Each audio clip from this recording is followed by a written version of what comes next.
Good morning everybody.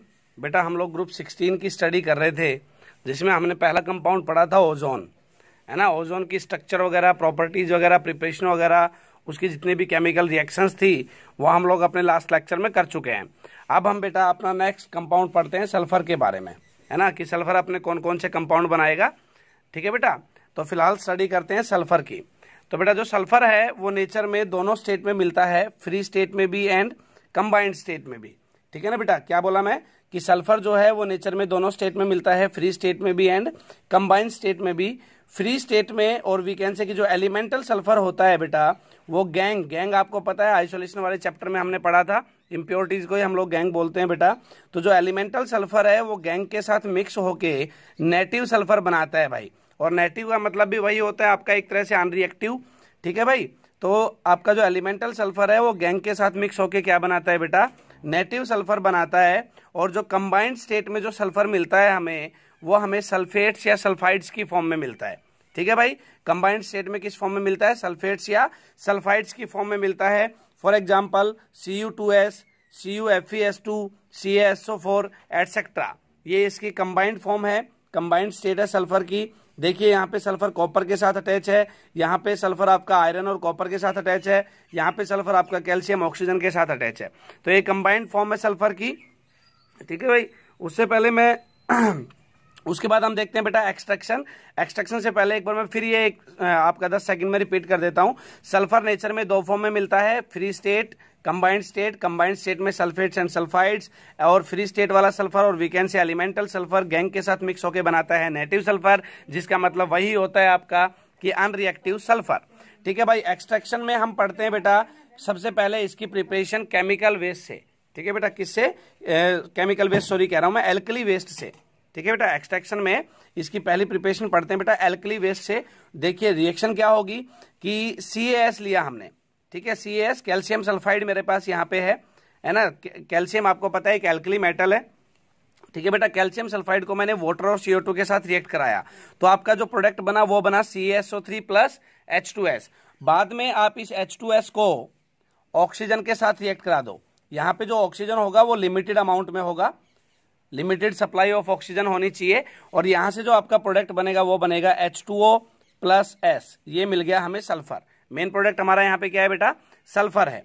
ठीक है, कैसे बना, एल्कली वेस्ट से बना। एल्कली वेस्ट मीन्स CaS किसके साथ रिएक्ट कराया बेटा, H2O CO2 के साथ रिएक्ट कराया। और पहली जो केमिकल रिएक्शन हुई उसमें हमें क्या मिला, H2S मिला। H2S को फर्दर हमने लिमिटेड सप्लाई ऑफ ऑक्सीजन के साथ रिएक्ट कराया बेटा, और प्रोडक्ट मेरे पास यहाँ पे मिला वाटर प्लस सल्फर।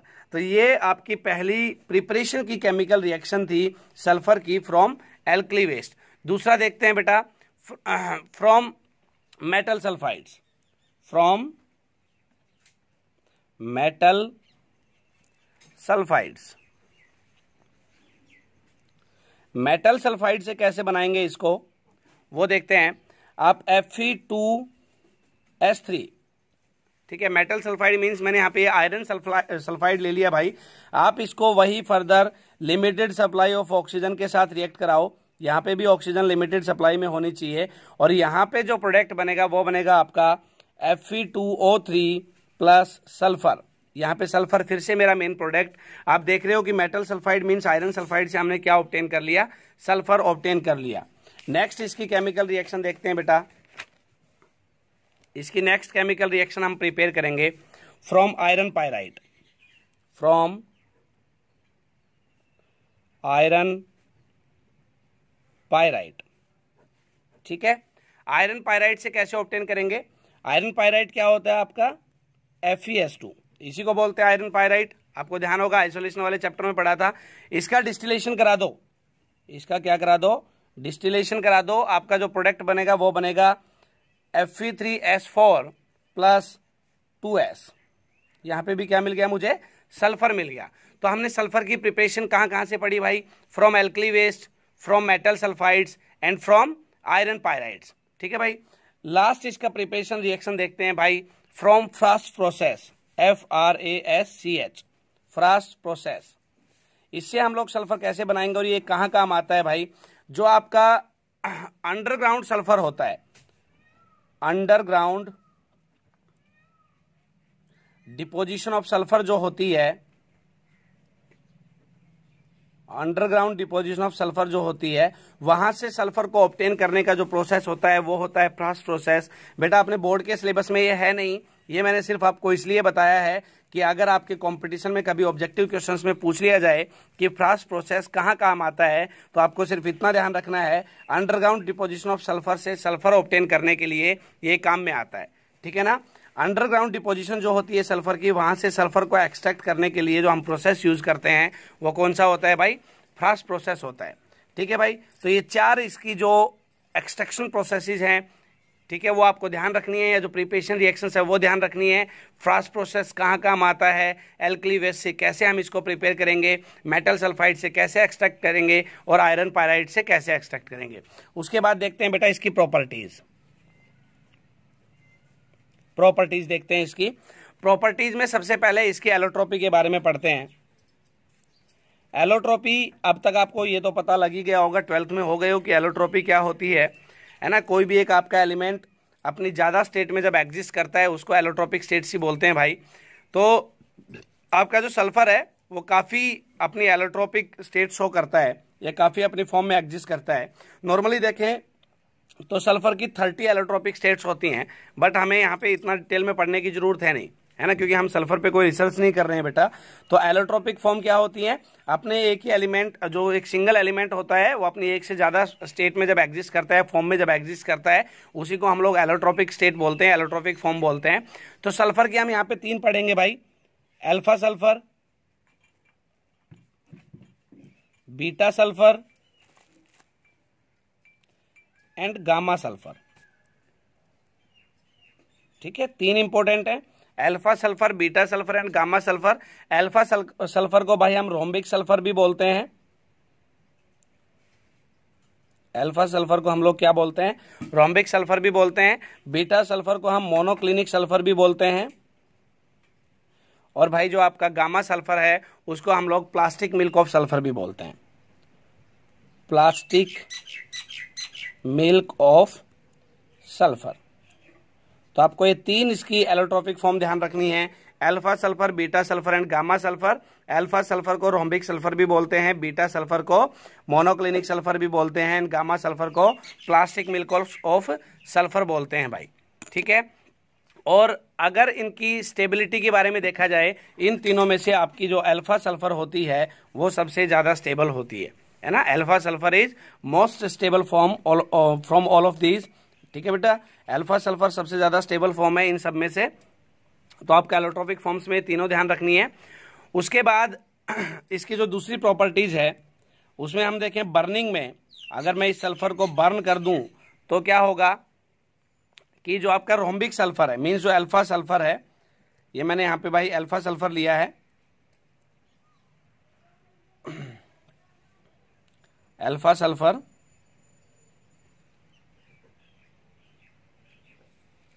ठीक है। अगर मैं इसको बर्न कर दूं ऑक्सीजन के साथ तो जो आपका प्रोडक्ट बनेगा वो क्या बनेगा? सल्फर डाइऑक्साइड, है ना। तो मीन्स थोड़ा सा हीट करना है, बर्न का मतलब हीट तो ऑटोमेटिक हो जाता है कि सल्फर को आपको रिएक्ट कराना है सिंपल ऑक्सीजन के साथ, या बर्न कर देना है, जो प्रोडक्ट बनेगा वो सल्फर डाइऑक्साइड बनेगा। सर इसमें प्रॉपर्टीज हमें क्या पता लगी? इसमें भाई हमें प्रॉपर्टीज ये पता लगी कि जो आपका सल्फर का एलोट्रोपिक फॉर्म है अल्फा सल्फर, वो इजिली बर्न भी हो जाता है। ठीक है भाई। हम इसकी नेक्स्ट प्रॉपर्टी देखते हैं, दैट इज कि जो आपका एलिमेंटल सल्फर होता है, elemental sulphur is a good reducing agent. जो आपका एलिमेंटल सल्फर होता है वो एक बहुत ही बढ़िया रिड्यूसिंग एजेंट होता है। नेक्स्ट प्रॉपर्टी क्या है बेटा? Elemental sulphur is a good reducing agent. देखते हैं कैसे। अगर मैं सल्फर को H2SO4 के साथ रिएक्ट करा दूं, किसके साथ? H2SO4 के साथ अगर मैं इसको रिएक्ट करा दूं तो आपका जो प्रोडक्ट बनेगा वो क्या बनेगा? H2O plus 3SO2, 2H2O plus 3SO2। ठीक है। यहां पे ये जो रिएक्शन है इसमें आप साफ साफ देख रहे हो कि सल्फर ने क्या किया, सल्फर ने क्या किया भाई? +6 सल्फर से +4 सल्फर ले गया, है ना। मतलब गेन ऑफ इलेक्ट्रॉन यहां पे इसने करा दिया।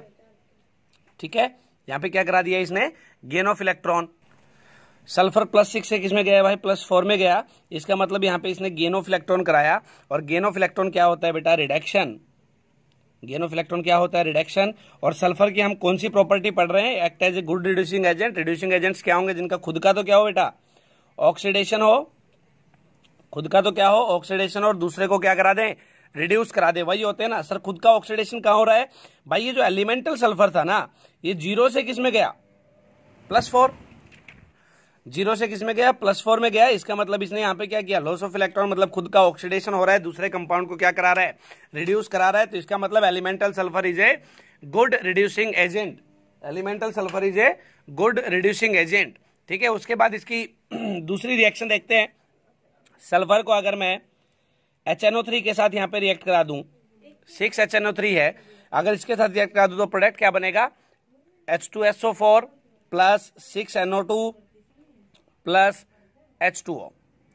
इस रिएक्शन में भी हम इजीली देख सकते हैं भाई कि ये कैसे एज ए रिड्यूसिंग एजेंट का काम कर रहा है। ठीक है बेटा, वो रिड्यूसिंग एजेंट तो आपको चेक करने इजीली आ ही गए होंगे, पहली रिएक्शन में मैंने आपको बता दिया है कैसे चेक करना होता है, इसमें आप अपने आप कर लेना।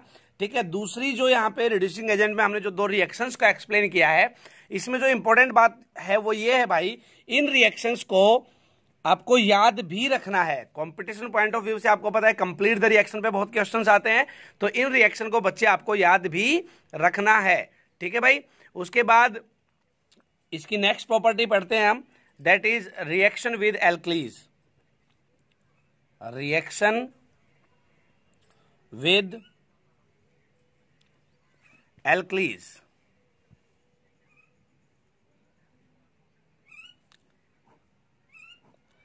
रिएक्शन विद एल्कलीज, जो एलिमेंटल सल्फर है वो डिस्प्रोपोर्शनेट हो जाता है भाई एल्कली में। डिस्प्रोपोर्शन रिएक्शन आपको पता होगी कैसे होता है ना। डिस्प्रोपोर्शन आयंस क्या होते हैं, डिस्प्रोपोर्शन रिएक्शन कौन सी होती है, रिडॉक्स रिएक्शन में 11th में हमने एक्सप्लेन किया था। अभी 1-2 दिन पहले भी जो आपका वीडियो लेक्चर डाला था उसमें भी आया था, है ना। मैं फिर भी रिपीट कर दे रहा हूं, डिस्प्रोपोर्शन आयंस क्या होते हैं, डिस्प्रोपोर्शन रिएक्शन क्या होती है। जब किसी एक रिएक्शन में एक ही एलिमेंट का रिडक्शन हो जाए और उसी एलिमेंट का ऑक्सीडेशन हो जाए, सेम स्पीसीज का रिडक्शन, उसी स्पीसीज का ऑक्सीडेशन, उसको हम क्या बोलेंगे, डिस्प्रोपोर्शन रिएक्शन बोलेंगे, है ना। और देखो थोड़ा सा डिफरेंस रिडॉक्स रिएक्शन और डिस्प्रोपोर्शन रिएक्शन में। अगर किसी एक रिएक्शन में ऑक्सीडेशन भी हो जाए और रिडक्शन भी हो जाए, मैंने बोला अगर किसी एक रिएक्शन में ऑक्सीडेशन भी हो जाए और रिडक्शन भी हो जाए तो रिएक्शन होती है रिडॉक्स रिएक्शन। लेकिन अगर एक रिएक्शन में एक ही एलिमेंट का रिडक्शन भी हो जाए और उसी एलिमेंट का ऑक्सीडेशन हो जाए तो रिएक्शन होती है डिस्प्रोपोर्शन रिएक्शन। देखते हैं कैसे सल्फर कैसे डिस्प्रोपोर्शन रिएक्शन देता है भाई। ये कह रहा है कि सल्फर को आप रिएक्ट करा दो, एल्कली के साथ रिएक्ट कराने की बात थी तो हमने यहाँ पे NaOH के साथ करा दिया। एल्कली हाइड्रोक्साइड है ना, सोडियम हाइड्रोक्साइड है, मीन्स एल्कली हाइड्रोक्साइड है। इसका जब हम प्रोडक्ट लेंगे, ये रिएक्शन जब कंप्लीट होगी तो प्रोडक्ट बनेगा भाई Na2S + Na2S2O3 + 3H2O, है ना, + 3H2O। ठीक है भाई, ये सल्फर की मैंने एल्कली के साथ रिएक्शन बताई है। दूसरी देखें आप, एल्कली सल्फाइड ले लो, that is sodium sulphide Na2S, sulphur को रिएक्ट करा दो एक्सेस में, यहां पे जो आपका प्रोडक्ट बनेगा वो बनेगा Na2S5। ठीक है, यहां पे 2 रिएक्शंस जिसको हम एक्सप्लेन करेंगे, reaction of sulphur with alkalis, कि सल्फर आपका एल्कलीज के साथ या एल्कली मेटल्स के साथ रिएक्शन कैसे देता है। ठीक है भाई, कंप्लीट द रिएक्शन में आपको ये दोनों रिएक्शंस भी याद रखनी है। ठीक है, तो ये थी टोटल प्रॉपर्टीज ऑफ सल्फर, जिसमें हमने 4 प्रॉपर्टीज पढ़ी। एलोट्रोपिक फॉर्म देखी इसकी, बर्निंग ऑफ सल्फर देखी, है ना, इसकी गुड रिड्यूसिंग एजेंट की प्रॉपर्टी देखी और इसकी रिएक्शन देखी एल्कलीज के साथ। ये चारों बेटा मैं सिर्फ आपके इंपॉर्टेंट पॉइंट्स पिक कर रहा हूँ। आपको भी पता है मैंने आपको ग्रुप 16 के जो नोट्स हैं वो पहले ही प्रोवाइड कर दिए थे, तो मैं सिर्फ क्या कर रहा हूँ यहाँ पे, सिर्फ उनमें से इंपॉर्टेंट पॉइंट पिक कर रहा हूँ, उनको एक्सप्लेन कर रहा हूँ। ठीक है भाई, तो आपको इसकी 4 मेन प्रॉपर्टीज ये ध्यान में रखनी है। उसके बाद देखते हैं ऑक्साइड्स ऑफ सल्फर के बारे में। ठीक है, ऑक्साइड्स ऑफ सल्फर, यहां पे हम सल्फर के मेनली 2 ऑक्साइड पढ़ेंगे, एक सल्फर डाइऑक्साइड एंड एक सल्फर ट्राइऑक्साइड। ठीक है, तो सबसे पहले देखते हैं बेटा sulphur dioxide, that is SO2। SO2 की प्रिपरेशन रिएक्शन देखते हैं सबसे पहले कि ये प्रिपेयर कैसे होगा। इसके हम 4 प्रिपरेशन रिएक्शन करेंगे भाई। सबसे पहले आप Cu को रिएक्ट करा दो H2SO4 के साथ। प्रोडक्ट जो बनेगा वो क्या बनेगा, CuSO4 plus SO2 plus H2O। यहां पे क्या बन गया, सल्फर डाइऑक्साइड बन गया। बन गया कि नहीं बन गया, क्या बन गया बेटा, यहां पे सल्फर डाइऑक्साइड बन गया। उसके बाद अगर मैं सल्फर को सीधा बर्न कर दूं ऑक्सीजन के साथ तो आपका जो प्रोडक्ट होगा वो क्या होगा, SO2, फिर आपका सल्फर डाइऑक्साइड बन गया। ठीक है, तीसरी रिएक्शन अगर हम देखें, अगर मैं FeSO4 को रिएक्ट करा दूं ऑक्सीजन के साथ, O2 के साथ, तो यहां पे जो प्रोडक्ट बनेगा वो बनेगा Fe2O3 प्लस 8SO2। ठीक है भाई, Fe2O3 प्लस 8SO2। यहां पे भी क्या बन गया, सल्फर डाइऑक्साइड बन गया। एक लास्ट रिएक्शन और देखते हैं भाई, अगर मैं FeSO4 को डिकम्पोज कर दूं, FeSO4 को अगर हम लोग डिकम्पोज कर दें तो प्रोडक्ट बनेगा आपका Fe2O3 plus SO2 plus SO3। यहां पे दोनों आपके सल्फर के ऑक्साइड्स बने हैं, सल्फर डाइऑक्साइड भी और SO3 मींस सल्फर ट्राइऑक्साइड भी। लेकिन फिलहाल हम प्रिपरेशन पढ़ रहे हैं सल्फर डाइऑक्साइड की, तो हमें सिर्फ उस पर फोकस करना है बच्चे।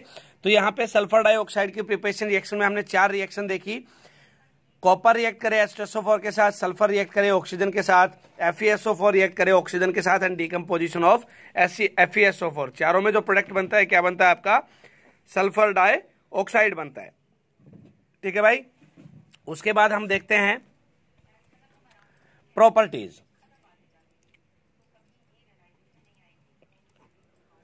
प्रॉपर्टीज में क्या है, पहली प्रॉपर्टी है इसकी कि sulphur dioxide is an acidic oxide. ध्यान रखना है कैसा ऑक्साइड है भाई, एसिडिक ऑक्साइड है। किसी भी अगर एलिमेंट के ऑक्साइड को चेक करना हो कि वो एसिडिक है या बेसिक है नेचर में, तो हम क्या करेंगे, उसके ऑक्साइड का आप सिंपल रिएक्शन याद रखो, वाटर के साथ।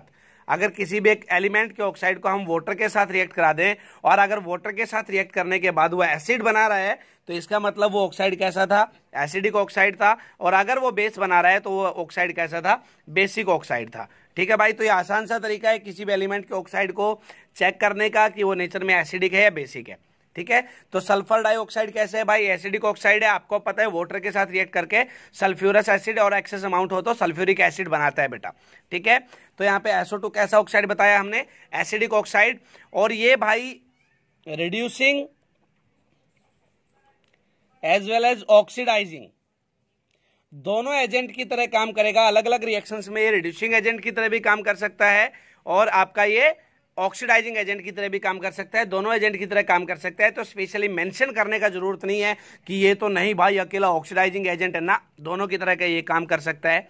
ठीक है, नेक्स्ट इसकी प्रॉपर्टी देखते हैं।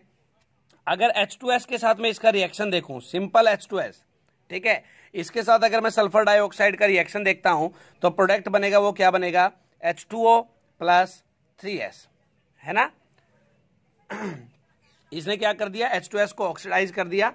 ठीक है, H2O में और सल्फर निकल गया बाहर। तो यहाँ पे ऑक्सीडाइजिंग और रिड्यूसिंग प्रॉपर्टी भी चेक की जा सकती है। ठीक है भाई, बाकी इसका रिएक्शन ध्यान रखना है। H2S को जब मैं SO2 के साथ रिएक्ट कराऊंगा तो क्या बनेगा, H2O प्लस 3S। ठीक है, उसके बाद हम इसकी तीसरी प्रॉपर्टी देखते हैं। तीसरी प्रॉपर्टी है SO2 act as bleaching agent. किसकी तरह काम करता है ये, ब्लीचिंग एजेंट की तरह काम करता है। ठीक है, in the presence of water it is oxidized with liberation of hydrogen which reduces the color matter to colorless, है ना। हमने क्या बताया, ब्लीचिंग एजेंट की तरह कैसे काम करता है कि अगर मैं इसको वाटर के साथ रिएक्ट कराता हूं तो ये क्या करेगा, हाइड्रोजन गैस को लिबरेट कर देगा, which reduces the coloured matter to colourless. जो कलर्ड मैटर को किस में कन्वर्ट कर देगा, कलरलेस में कन्वर्ट कर देगा। कैसे इसकी रिएक्शन होगी एज ए ब्लीचिंग एजेंट वो देखते हैं। जब हम सल्फर डाइऑक्साइड को SO2 को रिएक्ट करा दें किसके साथ, वाटर के साथ, दैट इज H2O, तो प्रोडक्ट जो आपका बनेगा वो क्या होगा, H2SO4 प्लस 2H2। ठीक है, ये रिएक्शन है जो क्या शो कर रही है, it act as bleaching agent, है ना। क्योंकि कौन सी गैस का लिबरेशन यहाँ पे हुआ है, हाइड्रोजन गैस का लिबरेशन हुआ है जो कलर्ड मैटर को कलरलेस में कन्वर्ट कर देगी। लास्ट देखते हैं प्रॉपर्टीज में हम लोग इसकी स्ट्रक्चर को, और स्ट्रक्चर आपको पता है सिंपल इसकी एंगुलर स्ट्रक्चर होती है। कैसी स्ट्रक्चर होती है? एंगुलर स्ट्रक्चर होती है भाई, जो कि हम यूं बनाएंगे। ठीक है बेटा, इसकी स्ट्रक्चर हम यूं बनाएंगे, सिंपल आपकी एंगुलर स्ट्रक्चर है। ठीक है, ये था आपका टोटल सल्फर डाइऑक्साइड, जिसमें हमने इंपोर्टेंट पॉइंट्स को पढ़ा। नेक्स्ट ऑक्साइड की हम स्टडी करेंगे, दैट इज सल्फर ट्राइऑक्साइड। उसके बाद हम पढ़ने स्टार्ट करेंगे सोडियम थायोसल्फेट्स, सल्फ्यूरिक एसिड और ऑक्सी एसिड्स ऑफ सल्फर। उससे पहले आज का लेक्चर हम सिर्फ इतना ही रखेंगे बेटा। सल्फर डाइऑक्साइड के बारे में हमने जितना भी पढ़ा है और सल्फर की प्रॉपर्टीज के बारे में हमने जितना भी पढ़ा है और जितनी भी रिएक्शंस आई है, प्लीज उनको लेक्चर को देख के अच्छे से नोट कर लेना अपनी कॉपी में, है ना। और एक बार इनको अगर वैसे भी आप सिर्फ ईयरफोन लगा के ऑडियो भी अगर सुनते हैं तो भी आपको रिएक्शंस बार बार रिपीट होने पे याद रह जाएंगी। इनऑर्गेनिक का सबसे बड़ा फंडा यही है भाई कि अगर आपको याद रखनी है तो आप उसको बार बार पढ़ें। ठीक है भाई, आप ये चीज क्वेश्चंस में देख चुके होंगे प्रीवियस ईयर्स में कि कैसे कहां से क्वेश्चन पिक होते हैं। तो बेटा जो नेक्स्ट लेक्चर आएगा वो आएगा sulphur trioxide, sodium thiosulphates, sulphuric acid and oxy acids of sulphur के ऊपर।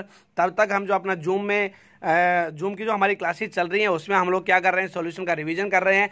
आज हम सॉल्यूशंस पे क्वेश्चंस अटेम्प्ट करेंगे, उसके बाद हम धीरे धीरे ग्रुप 17 के ऊपर और 16 के ऊपर भी क्वेश्चंस करेंगे। तब तक आप इस लेक्चर को अच्छे से देख लें। Thank you.